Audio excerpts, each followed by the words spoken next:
Bende Mataram. Audiobook, novel silat. Cerita, Hapraktikto. Bab 68. Aji. Tahukah engkau asas perguruan kita, Potong Wirapati? Semenjak kanak-kanak, aku diwajibkan menghafal 7 deret kalimat hingga meresap dalam lubuk hati. Yakni, menghormati Tuhan semesta alam, bumi kelahiran, orang tua, guru, saudara tua, pergaulan dan sesama hidup.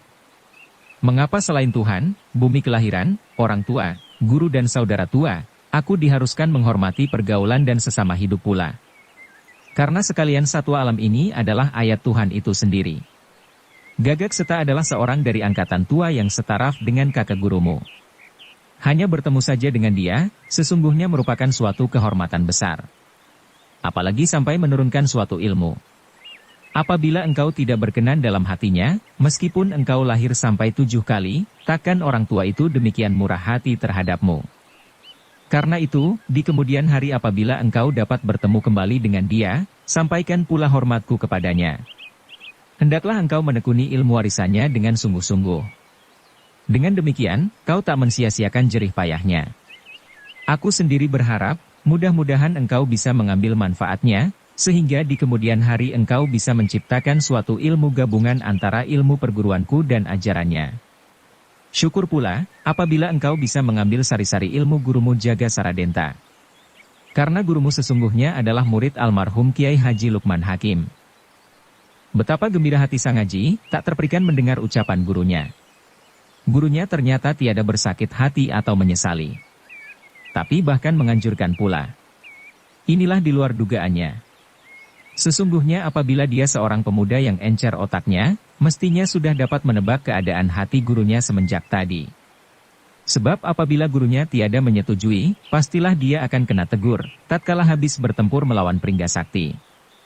Bukankah dia bertahan dan melawan kegagahan iblis itu dengan ilmu ajaran Gagakseta? Ternyata kakak seperguruannya, gurunya tiada pula menaruh keberatan.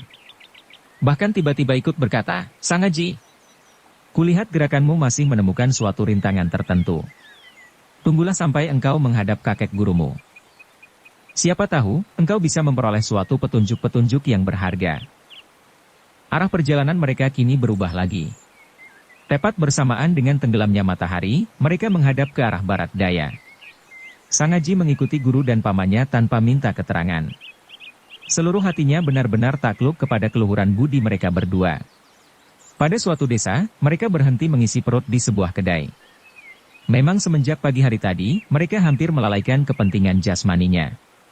Itulah sebabnya, meskipun hidangan yang disajikan sangat sederhana, mereka menelannya dengan lahap. Dalam pada itu malam hari telah merangkak dengan diam-diam. Sekonyong-konyong terdengarlah beberapa orang berlari-lari melintasi jalan. Salah seorang melihat mereka dan dengan gugup melambaikan tangan. Raden, suatu sebutan semacam tuan, masuklah ke kampung. Serdadu-serdadu kompeni mulai membunuh orang. Membunuh orang? Mengapa? Sahut pemilik kedai dengan muka berubah. Siapa yang tahu? Kabarnya mereka memaksa penduduk agar menunjukkan desa Karangtanggung, Singajaya, Gowong dan entah apa lagi. Siapa sudi berkeluyuran begini malam hari sepanjang lembah Kalijali? Salah-salah matilah digigit ular. Setelah berkata demikian, orang itu terus saja menghilang di balik perkampungan. Seperti teman-temannya, ia mengira memperoleh keamanan apabila sudah bersembunyi dalam kampung. Raden! Nampaknya Raden tak beruntung. Di depan serdadu-serdadu kompeni yang kabarnya begitu jahat. Aku sendiri terpaksa menutup warung, kata pemilik kedai kepada Wirapati, Bagus Kempong dan Sang Haji. Benar-benar ia nampak gugup, hingga tangannya gemetaran. Selamanya, anak murid Kiai Kasan Kesambi benci bukan kepalang kepada istilah serdadu. Maklumlah, Kiai Kasan Kesambi adalah bekas pejuang penentang penjajah. Dahulu ia merupakan salah seorang pembantu kepercayaannya Pangeran Mangkubumi I dalam Perang Giyanti. Karena itu, sikap hidupnya ini ditanamkan dalam lubuk hati sekalian murid-muridnya. Meskipun demikian, Kiai Kasan Kesambi melarang keras melakukan pembunuhan terhadap kompeni apabila tidak terpaksa. Soalnya, karena bagaimanapun alasannya melaksanakan pembunuhan adalah suatu perbuatan yang berlumuran darah. Sebaliknya jika sudah terlanjur demi membela keamanan, dia tak pernah mengomeli. Malah seringkali dipuji. Ia hanya memberi saran agar lebih berhati-hati. Jika bersua dengan patroli company yang berjumlah dari 20 orang lebih baik menyingkir. Tetapi, kalau jumlahnya tak lebih dari 15 orang, apabila berbuat sewenang-wenang terhadap rakyat, bolehlah mencoba-coba mengadu untung. Kini, Bagus Kempong dan Wirapati mendengar sepak terjang serdadu-serdadu company. Keruan saja, darahnya langsung mendidih serentak mereka melompati kudanya dan mengaburkan ke arah utara. Sang Aji pun tak mau ketinggalan. Dengan menunggang Willem, ia bisa gampang mengejar mereka berdua. Hanya saja hatinya agak segan berlawan-lawanan dengan company. Maklumlah, hampir 5 tahun, ia manja di dalam tangsi Belanda di Jakarta. Kira-kira 2 pai jauhnya, terdengarlah kesibukan-kesibukan di depan sana. Mereka mendengar jerit ngeri. Cepat-cepat mereka mengeprak kudanya. Apabila sudah dekat dengan gemas mereka melihat 2 orang serdadu Bumiputra sedang menghajar seorang anak berumur 1012 tahun. Terdengar mereka membentak-bentak. "Kau mau tidak mengantarkan kami?" Anak itu tak kuasa membuka mulutnya. Kedua orang tuanya mencoba membela. "Lepaskan dia. Biar kita berdua menjadi penunjuk kalian." Mendengar ujar mereka, kedua serdadu itu tertawa mendongak hampir berbareng. Mendadak saja anak itu terus diangkat ke udara dan ditendang dijungkir balikan. Sudah barang tentu anak itu menjerit kesakitan selagi masih berjungkir balik di udara. Begitu jatuh tengkurap di atas tanah, serdadu yang lain menyambarnya dan ditendang lagi ke udara. Kini mengarah ke dalam barisan. Serdadu-serdadu yang lain segera menyambutnya dan dilemparkan pula ke udara seperti bola keranjang. Melihat sepak terjang mereka, darah Sang Aji mendidih juga. Teringatlah dia akan nasibnya dahulu tatkala diperlakukan demikian oleh Mayor de Groote. Maka dengan gusar ia terus melabrak maju. Tapi belum sampai ia sempat menerjang, ternyata gurunya sudah turun tangan. Anak murid Kiai Kasan Kesambi yang keempat itu dengan tangkas meloncat dari kudanya selagi kakinya belum menginjak tanah, tangannya sudah menyambar. Seorang serdadu yang lagi sibuk hendak menyambut anak malang itu, tiba-tiba saja terjungkal di tanah dengan memuntahkan darah. Sedangkan si anak terus dilemparkan perlahan kepada Bagus Kempong. Melihat Wirapati menyerbu dengan mendadak, serdadu-serdadu yang lain terperanjat. Mendadak terdengar pekik pemimpin regu, "Hai, bukankah mereka ini yang kita cari?" Berbaring dengan pekikannya pemimpin regu itu terus menusukkan bayonetnya. Dia adalah seorang sersan. Meskipun hari remang-remang gelap, nyata sekali bahwa dia seorang Belanda. "Guru, awas!" teriak Sang Aji terkejut. Dengus Wirapati tenang. "Kau saksikan bagaimana gurumu menghajar serdadu-serdadu. 4 tahun di Jakarta, tangan gurumu tersekap dalam kantong celana demi keselamatanmu." Dengan tertawa Wirapati menghadapi serangan sersan Belanda itu. Bayonet tinggal belasan centi saja dari dadanya. Mendadak tangan kirinya membalik dan terus menangkap laras senapan.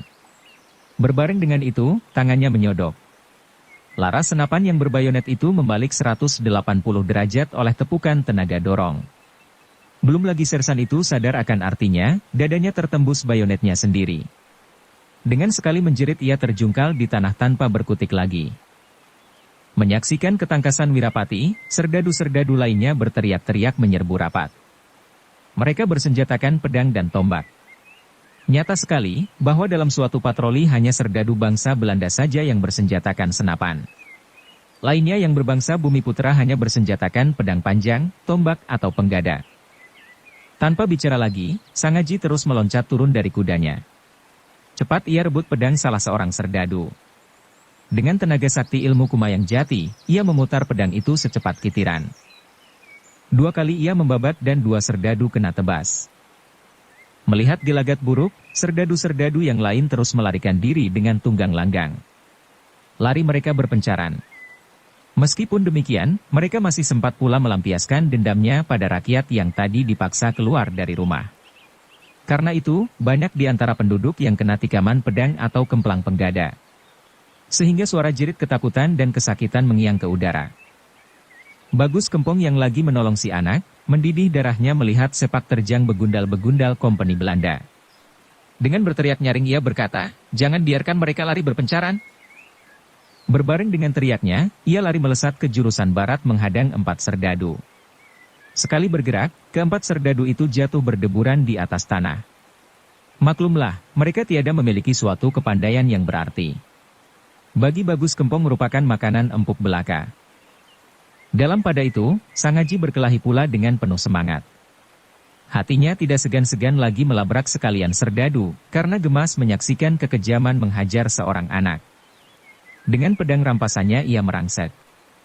Dengan tinjunya yang bertenaga ia menghajar kalang kabut. Bagus, puji Wirapati gembira. Ia tak mengira bahwa muridnya mau berkelahi juga melawan golongan kompeni. Sekonyong-konyong ia melihat seorang serdadu berewok menyerang dari timur. Cepat ia menangkis dan dengan sekali gempur, serdadu itu jatuh tertelungkup. Tetapi mendadak saja, tahu-tahu serdadu itu melesat dan berhasil menangkap pergelangan tangan Sang Aji. Sang Aji terperanjat. Tanpa berpikir lagi, tangannya terus menghantam dengan jurus ilmu sakti Kumayan Jati. Serdadu itu menggeliat mundur 3 langkah sambil terpekik heran. Kemudian dengan gerakan aneh, ia menyerang lagi. Kali ini lebih dahsyat dan tangkas. Tangan Sang Aji kena ditangkapnya dan terus ditarik maju. Bagus Kempong dan Wirapati heran menyaksikan keperkasaan serdadu itu. Tenaga Sang Aji bukanlah suatu tenaga dorong murahan. Setiap pukulannya mengandung tenaga ilmu Kumayan Jati. Namun serdadu itu kuat bertahan seolah-olah kebal dari suatu pukulan betapa sakti pun. Mereka terperanjat, tatkala melihat lengan Sang Aji kena tangkap pula. Maka tanpa berpikir lagi, Bagus Kempong melesat maju sambil melontarkan gempuran. Serdadu itu kaget. Ia tahu bahaya. Cepat ia melepaskan cengkramannya dan menangkis gempuran Bagus Kempong. Plak! Bagus Kempong terkejut bukan kepalang. Ia merasa tenaga pukulan lawan begitu kuat bagaikan gugurnya sebuah bukit batu. Tubuhnya sampai tergeliat mundur. Sebaliknya serdadu itu pun tak tahan menangkis gempuran Bagus Kempong. Ia tergeliat sampai tubuhnya berputar kemudian kabur dan lenyap di gelap malam. Jangan kejar! Berbahaya, Bagus Kempong berteriak memperingatkan. Wirapati terkejut. Paras Bagus Kempong ternyata pucat lesi, terang sekali terluka tiada enteng. Cepat Wirapati membopongnya. Sebaliknya, Sang Aji nampak duduk bersimpuh di atas tanah. Lengannya berdarah terkena cengkraman serdadu tadi. Maka cepat-cepat ia menyalurkan napas dan darahnya, agar terhindar dari suatu kemungkinan terkena racun. Tolong muridmu dahulu, bisik Bagus Kempong lemah. Dia sendiri terus duduk menenangkan diri di atas tanah. Waktu itu, Wirapati melihat 3 orang serdadu sedang datang mengepung Sang Aji. Dengan sebat Wirapati menyambar senjatanya. Sekali tusuk, 2 orang mati terjungkal. Lainnya segera melarikan diri. Tetapi Wirapati sedang marah. Pedang rampasan terus ditimpukan dengan sekuat tenaga. Agaknya hatinya bergejolak hebat karena marah melihat kakak seperguruannya terluka oleh akal licik seorang serdadu. Tenaga lontarannya kuat luar biasa sehingga membawa suara mendesing. Maka terdengarlah suara gedebrukan. Serdadu itu mati tertancap lontaran pedang seperti terpantek di atas tanah. Wirapati lantas menolong muridnya dan dibawa berdiri menghampiri Bagus Kempong. Pada waktu itu para serdadu sudah meninggalkan kampung. Bagus Kempong masih memejamkan mata mengatur pernapasannya. Kemudian, merogoh sebutir ramuan obat buatan gurunya, wajahnya yang tadi pucat perlahan-lahan bersemu merah kembali. Tenaga pukulan luar biasa kuat, katanya lemah berbarengan dengan menyenakkan mata. Mendengar kakak seperguruan sudah dapat berbicara tenang, hati Wirapati lega bukan main. Meskipun demikian, belum berani ia mengajak berbicara lebih banyak lagi. Apakah orang itu benar-benar meninggalkan kita? Bagus Kempong menegas dengan lemah. Iya, bagaimana keadaan Kang Mas? Tak usahlah kau bercemas hati, sahut Bagus Kempong. Tangannya menggapai pundak Wirapati. Dengan memejamkan mata ia merenung-renung. Sejenak kemudian ia membuka matanya kembali sambil berkata, tak dapat aku menebak siapa dia. Terang sekali ia seorang pendekar yang menyamar sebagai serdadu murahan dengan menyembunyikan maksud-maksud tertentu. Melihat dia hendak menculik Sang Aji, pastilah dia mengincar pula pusaka keramat. Ai, tak kukira begini besar pengaruh pusaka keramat Pangeran Semono. Baiklah, marilah kita pulang ke gunung, kita minta keterangan guru dari cabang kesaktian manakah orang itu. Mendengar ujar Bagus Kempong, tahulah Wirapati bahwa kakak seperguruannya menghendaki agar dia membatalkan maksudnya mengambil pusaka warisan.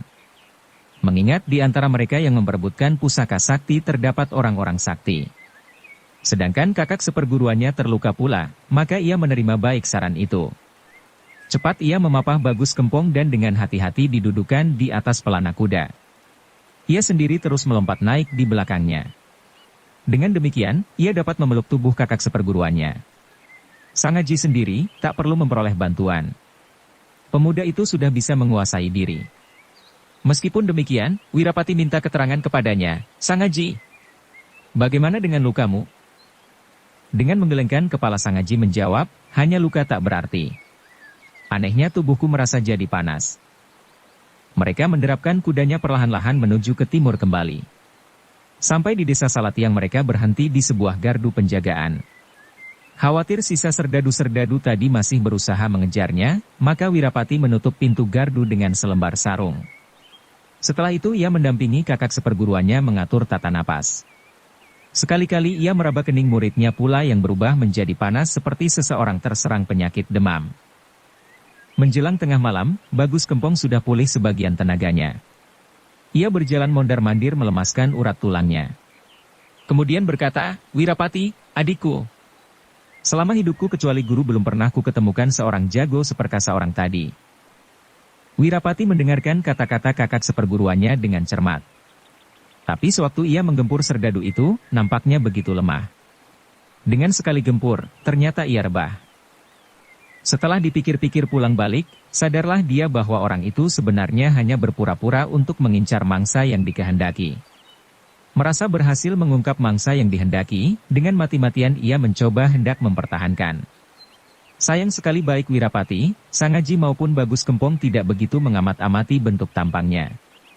Maklumlah, kecuali hari gelap, dalam suatu pertempuran seru bagaimana sempat pula memperhatikan perawakan lawan seorang demi seorang. Samar-samar mereka hanya teringat bahwa orang itu berperawakan agak pendek. Mukanya penuh bulu.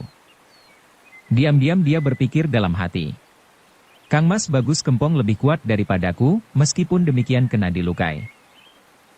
Pastilah bukan orang sembarangan. Dia pun mengincar Sangaji. Agaknya pesan terakhir Wayan Suwagi yang diungkapkan Sangaji, sudah bukan menjadi suatu rahasia lagi. Jangan-jangan, dia pun termasuk salah seorang yang menyelundup dalam barisan utusan Sri Sultan, sehingga dapat mendengar kata-kata Sangaji. Bagus. Jika bangsat itu berani datang kembali dengan mengancam nyawa Sangaji, biarlah aku mengadu nyawa. Karena ini, segera ia berkata kepada Bagus Kempong, "Kang Mas, apakah keadaan badanmu sudah pulih kembali?" Persaudaraan seperguruan mereka sudah dipupuk semenjak kanak-kanak, sehingga suatu isyarat mata atau suatu gerakan tangan sudah cukup untuk saling memahami kehendak hati masing-masing. Maka Bagus Kempong lantas saja bisa menerima bahwa adik seperguruannya mengkhawatirkan keadaannya. "Aku hanya hendak melemaskan urat belikat belaka." Setelah berkata demikian, kembali ia duduk bersemadi menenangkan hati. Ia duduk dekat Sangaji. Teraba oleh suhu tubuh Sangaji yang agak tinggi, ia menyenakkan mata. Sebentar ia memperhatikan paras pemuda itu, kemudian memejamkan mata kembali. Sebagai seorang pendekar yang berpengalaman tahulah dia dengan sekali pandang, bahwa luka Sangaji meskipun teraba oleh sesuatu racun tidak akan membahayakan nyawa. Dalam gardu itu lantas saja terselimuti suatu kesenyapan. Angin mendesir lembut meraba kain sarung yang terpancang menjadi tirai. Bulan di luar nampak remang-remang. Suasana damai terasa meraba sekitar lembah pegunungan. Wirapati jadi bermenung-menung. 12 tahun yang lalu, seringkali dia lewat sekitar dusun Salatiang. Meskipun kini belum berubah, tetapi pengalamannya sehari tadi mempunyai kesan tertentu. Daerah lembah Gunung Damar yang dahulu aman tentram, ternyata mulai dikunjungi orang-orang tertentu yang mengandung maksud jahat. Selagi ia bermenung, mendadak saja kain sarung yang terpancang di depannya menggelembung lembut seperti teraba suatu tangan. Tajam ia mengamat-amati. Benar juga. Perlahan-lahan sarung itu tersingkap. Kemudian muncullah kepala seseorang menjenguk ke dalam. Ia bersangsi dan mau menduga bahwa orang itu mungkin seorang peronda kampung atau salah seorang penduduk. Mungkin pula seorang pengembara yang kebetulan lewat. Tetapi aneh. Mengapa pendengarannya yang tajam tiada mendengar langkahnya? Memperoleh pertimbangan ini, ia jadi curiga. Cepat ia bersiaga menghadapi kemungkinan. Orang yang menyingkap sarung itu, seorang laki-laki berperawakan tinggi tipis. Ia mengenakan baju dan celana pendek. Tangannya menggenggam cambuk, mirip seorang sais. Begitu melihat siapa yang berada di dalam gardu, terus mundur dengan tertawa melalui hidung. Melihat gerak-gerik orang itu, Wirapati yakin bahwa maksudnya tidak baik. Hatinya menjadi mendongkol, mendengar nada tertawanya dan kekurang-ajarannya. Tatkala sarung itu turun dan bergelombang keluar, ia membarengi dengan menyodokkan tangan dengan tenaga gendam. Seketika itu juga, tirai sarung itu terbang dan tepat mengenai dada. Laki-laki itu kaget sampai memekikkan suara. Tubuhnya terhuyung-huyung dan akhirnya jatuh tertengkurap. Ia mencoba tertatih-tatih bangun. Begitu dapat berdiri tegak mendadak saja berlari kabur sambil berteriak, "Bangsat! Ajal kalian sudah di depan mata, masih berani berlagak sok pendekar."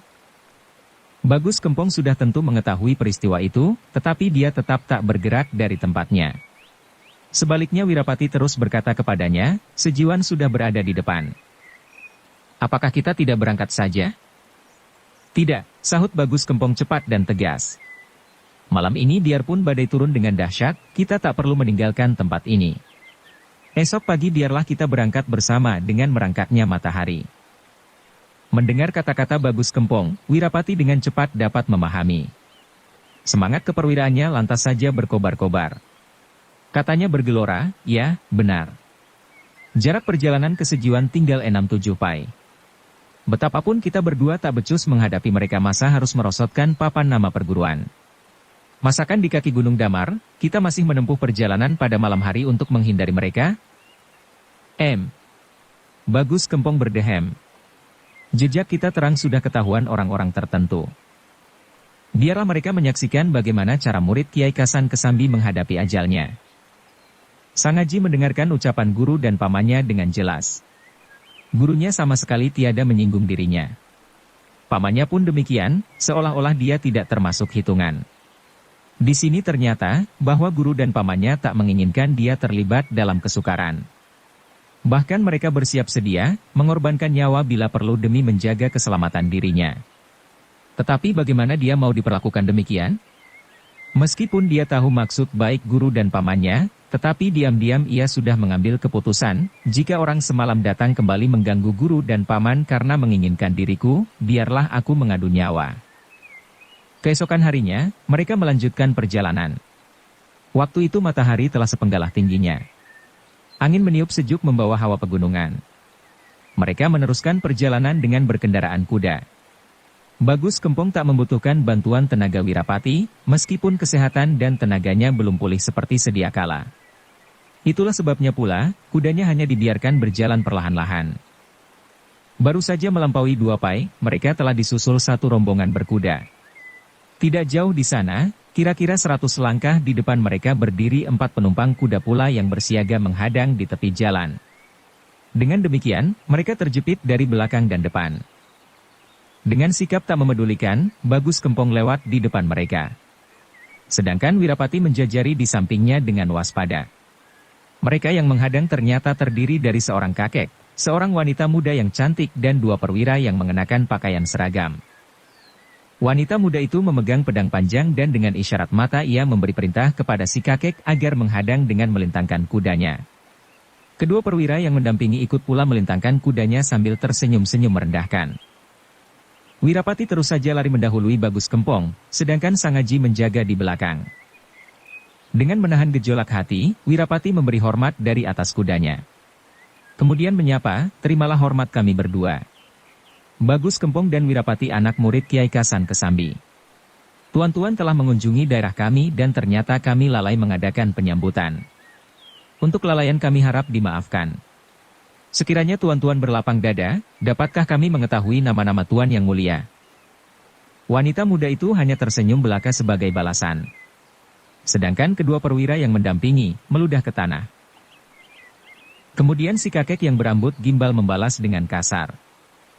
"Siapa sudi menerima hormatmu?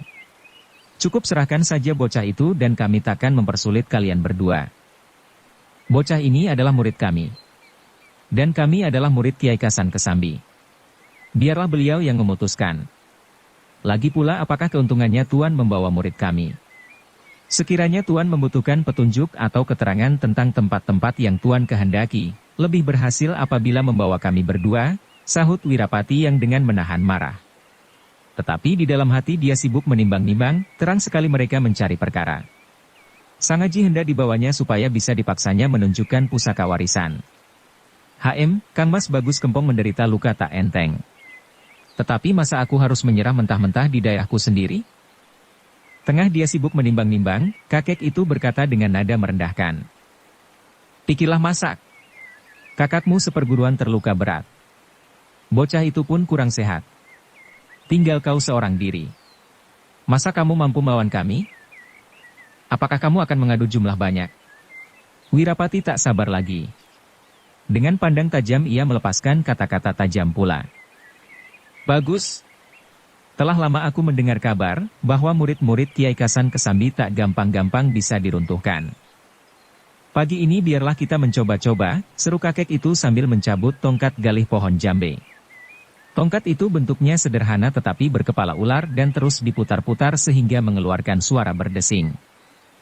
Di antara anak murid Kiai Kasan Kesambi, Wirapati adalah salah seorang murid yang ahli dalam menggunakan senjata panjang. Dia terkenal dengan sebutan Arya Sadalanang. Tatkala menerima ajaran ilmu senjata ia diperkenalkan oleh gurunya tentang bermacam-macam aliran yang menggunakan senjata sebagai sendi kekuatannya. Maka pengetahuannya tentang perguruan-perguruan yang mengajar ilmu senjata cukup luas. Demikianlah, tatkala melihat bentuk senjata kakek itu hatinya jadi tercekat. Teringatlah dia, bahwa gurunya pernah memperkenalkan adanya suatu aliran yang berpusat di sekitar Gunung Liman, yang mahir menggunakan tongkat berkepala ular sebagai senjatanya yang ampuh. Cara bertahan dan menyerang aliran Gunung Liman agak berbeda dengan ajaran gurunya. Tetapi lebih ganas dan keji. Sebab kecuali dilumuri racun jahat, tiap jurusnya tak memberi kesempatan kepada lawan untuk bernapas barang sekejap pun. Cikal bakal aliran itu bernama Hewa. Apakah Hewa suatu sebutan atau gelar, gurunya tak dapat menjelaskan. Memperoleh ingatan ini, Wirapati mencoba menguasai diri. Seperti diketahui, dia diajar untuk menghormati angkatan tua oleh gurunya, maka segera ia berkata penuh hormat. Apakah kakek berasal dari Gunung Liman? Barangkali kakek kenal dengan seorang sakti bernama Hewa, sampaikan salamku. Mendengar kata-kata Wirapati, kakek itu terperanjat. Tak pernah diduganya, bahwa Wirapati semuda itu sudah mempunyai pengetahuan luas sehingga mengenal asal-usulnya. Sesungguhnya kakek itulah yang disebut Hewa. Namanya yang lengkap, Hajar Sandi Hewa. Jabatannya Ketua Aliran Sakti dari Gunung Liman. Kedatangannya ke Gunung Damar ialah atas undangan Patih Danurejo dan dijanjikan akan memperoleh upah besar apabila berhasil membawa pulang pusaka sakti Pangeran Semono. Beberapa bulan lamanya ia mencoba mengumpulkan berita. Selama itu, tak pernah ia memperkenalkan namanya atau memperlihatkan macam kepandaiannya. Tak tahunya, baru saja ia muncul telah dikenal oleh seorang pemuda layak cucunya. Karena itu, terpaksa ia menjawab, legakan hatimu. Akulah sendiri yang bernama Hewa. Lengkapnya Hajar Sandi Hewa. Golongan kalian selamanya tak pernah berhubungan atau bergaul dengan kami dalam percaturan hidup. Mengapa tiba-tiba kakek berada di Gunung Damar? Apabila kami pernah melakukan suatu kesalahan, tolong berilah penjelasan. Bersambung ke bab 69. Dukung kami dengan subscribe, follow, like, komen dan share. Terima kasih.